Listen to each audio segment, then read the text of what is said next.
नमस्कार, मैं योग गुरु शिवलाल गेवाली आज आपको बताना चाहता हूँ कि एक तो ये कोविड का वर्ष रहा है, वर्ष 2020।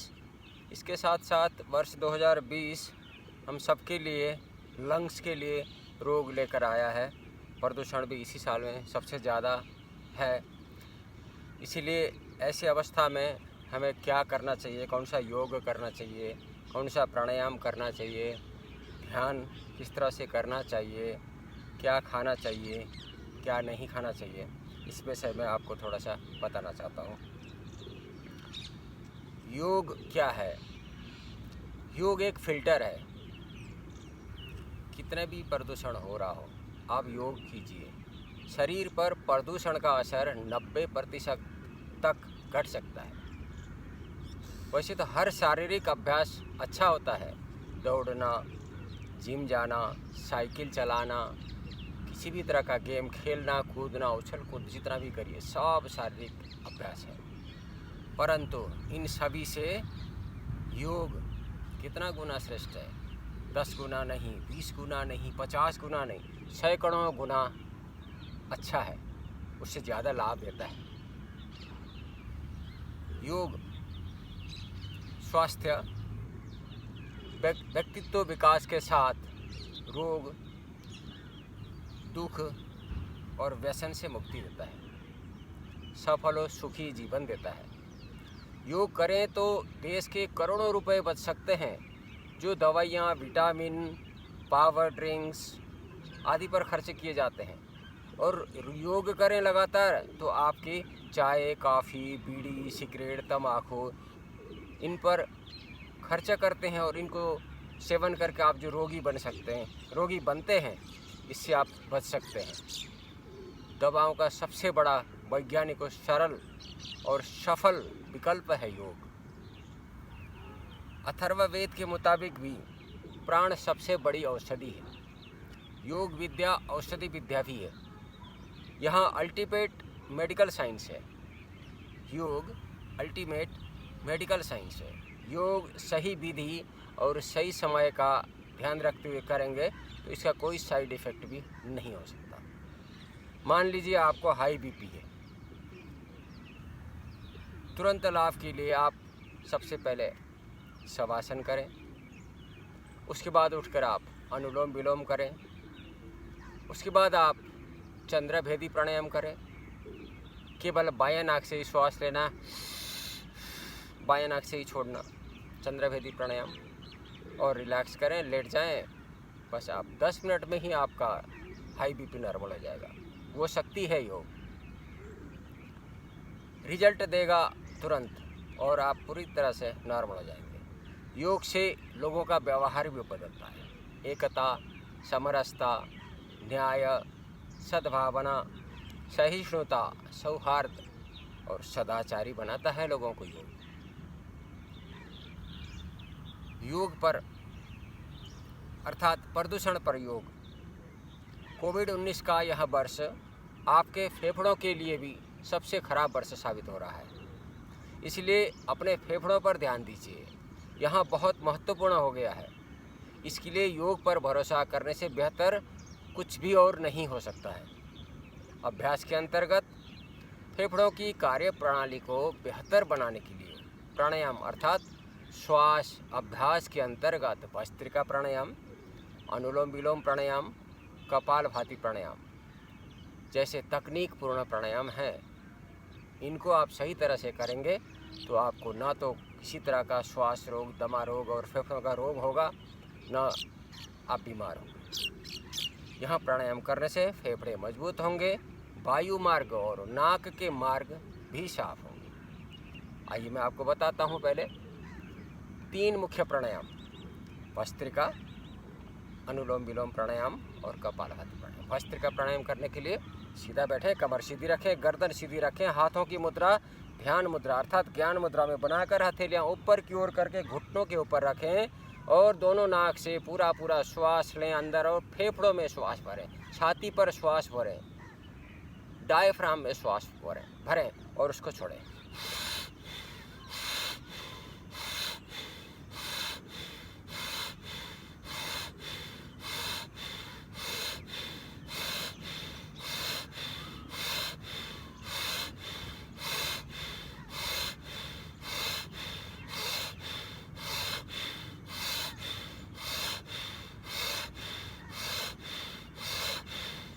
इस तरह से आप इसको 10 मिनट तक करें।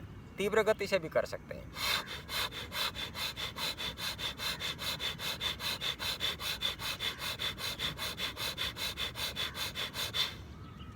इस तरह से आप 200 बार, 300 बार, 500 बार भी आप कर सकते हैं। जब तक आप नहीं थकते तब तक करते रहिए भस्त्रिका प्राणायाम।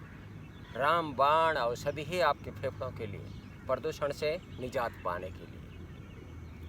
अगला प्राणायाम होता है अनुलोम विलोम प्राणायाम। अनुलोम विलोम प्राणायाम, पहले दायां नाक से श्वास अंदर भरें,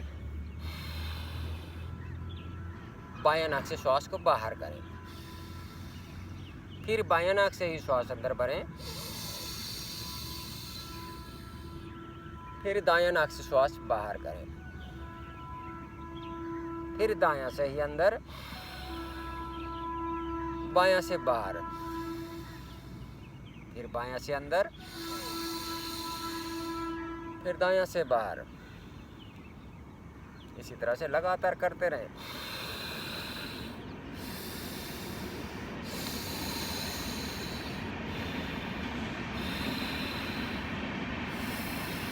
लंबी श्वास भरनी है और लंबी श्वास छोड़नी है। दीर्घ श्वास, जितने देर श्वास अंदर भरेंगे उतनी ही देर श्वास को बाहर छोड़ेंगे। इसे समावृत्ति श्वास प्रेक्षा बोलते हैं इसको।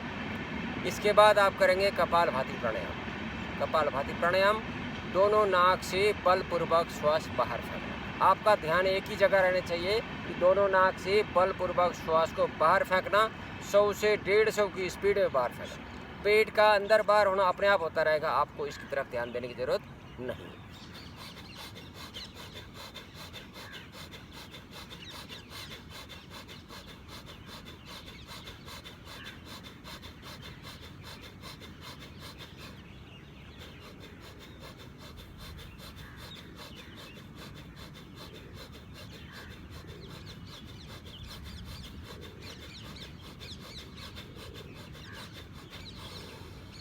रिलैक्स। इसको हम तीव्र गति से भी कर सकते हैं।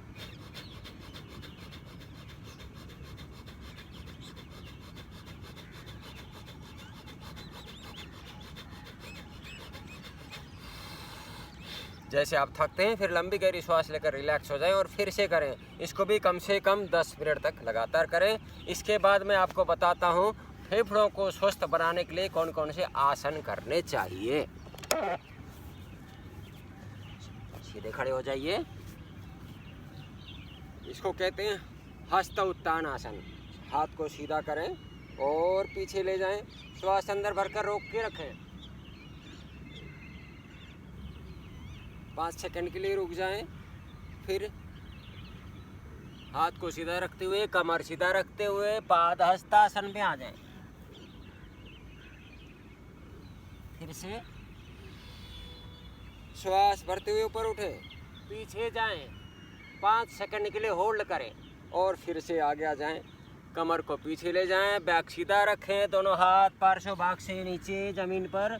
श्वास बाहर करते हुए सिर को घुटने से लगाने की कोशिश करें। Inhale up again.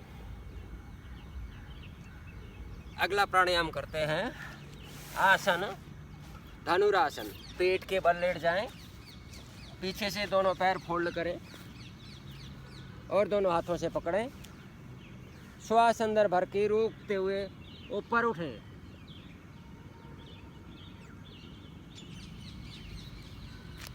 यहाँ पर भी यथाशक्ति रुकने का प्रयत्न करें। इसके बाद करते हैं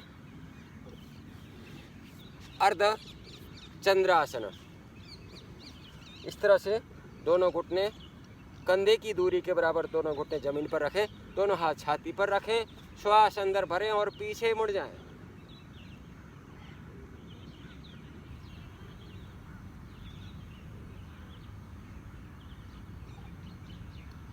पंद्रह, 20, 25, 30 सेकंड रुकने के बाद वापस आ जाएं और यहीं से करेंगे एक और उष्ट्रासन। दोनों हाथ सीधा करें, एक एक हाथ को रोल करते हुए पीछे ले जाएं, दोनों हाथ एड़ी पर लगाएं, पेट को आगे धकेलें और सिर को पीछे।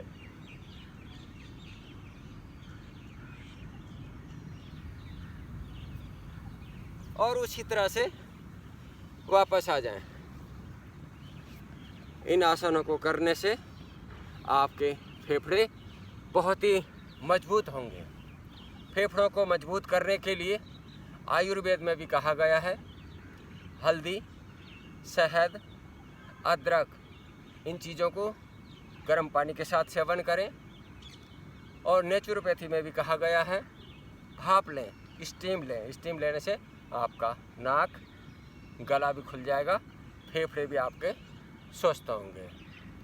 और दीपावली का समय है, आप सभी को शुभकामनाएं देते हुए कहना चाहता हूँ, बाज़ार से हो सके तो मिठाइयाँ बिल्कुल ना खाएं, पटाखे न चलाएं, प्राकृतिक मिठाई खाएं, गुड़ खाएं, खजूर, अंजीर, शहद खाएं।